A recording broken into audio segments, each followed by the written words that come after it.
Main streets matter. And the reason that main streets matter is it's that they are the places where the entire community comes together to live, to work, to play, and to eat. Main streets are the traditional center for our social, cultural, and economic activity. They define our perception of community, and that's why investment in main streets make a big difference. Local money spent on small businesses make a greater contribution to the community and the state. And a vibrant, sustainable community is only as healthy as its core. So Main Street is focused on local initiatives to revitalize Rhode Island's main streets, however named, however denominated, by leveraging local assets and making thoughtful redevelopment and economic boosting investments. That's what Main Street's about. We've identified, and when we talk about making our state great, the fact is that Main Street defines our perception of that community. So that when we come into the state, when we see a vibrant Main Street, it's defining how great or not we are and how we perceive ourselves and how we sell ourselves. We have three areas of concern with respect to Main Street that we are making recommendations on. First has to do with Main Street advocacy.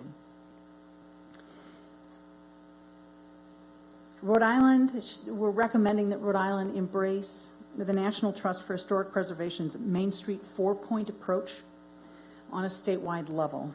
And by doing that, we would like, it causes us, or we should cause ourselves, to establish an advocacy council, a Main Street advocacy council that shows a collaboration, state agencies, town administration, chambers of commerce, merchant associations, and the small businesses on those main streets to help identify and create the programs that are going to revitalize our main streets. And that would be under the leadership of Commerce or statewide planning, Lieutenant Governor's office. All of those, and sort of taking what we've done in the Small Business Advocacy Council and applying it to the Main Street venue. In addition, we have, there's some issues around the empty storefront issue, and there was a lot of discussion in our group about how to address that because it really deteriorates and takes away from that vision and that greatness that we want to see on our main streets.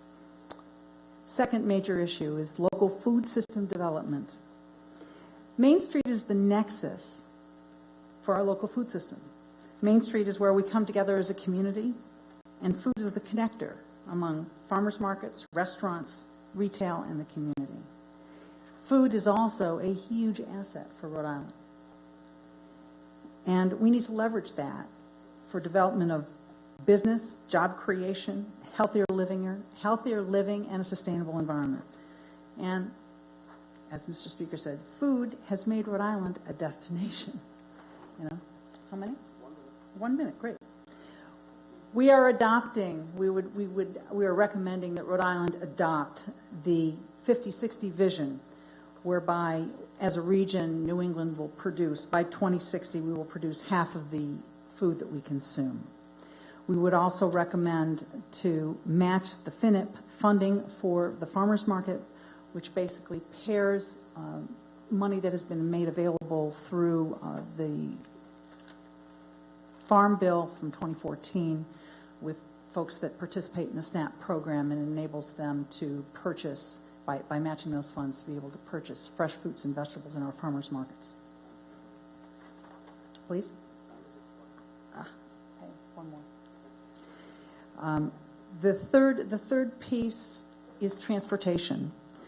To remain competitive, to attract the emerging workforce, we need to improve our transportation and invest in transportation hubs and multimodal transportation, meaning bus, commuter rail, pedestrian, bike trails, and the like. The emerging workforce lives, eats, works, plays within a very small community, and transportation is critically important so that we can get people to where they want to work, so that we can get customers to Main Street, so that we can improve our environment, reduce parking spots and invest in people and businesses. The ROI in the investment in transportation systems is a higher return than we have with roads. And last but not least, on the transportation piece, we want to ensure sustainable funding for RIPTA by reforming a policy to stabilize the revenue system. There is an inverse relationship between revenue and ridership, and we would like to work with our legislative leadership in making that formula work for Rhode Islanders. Thank you.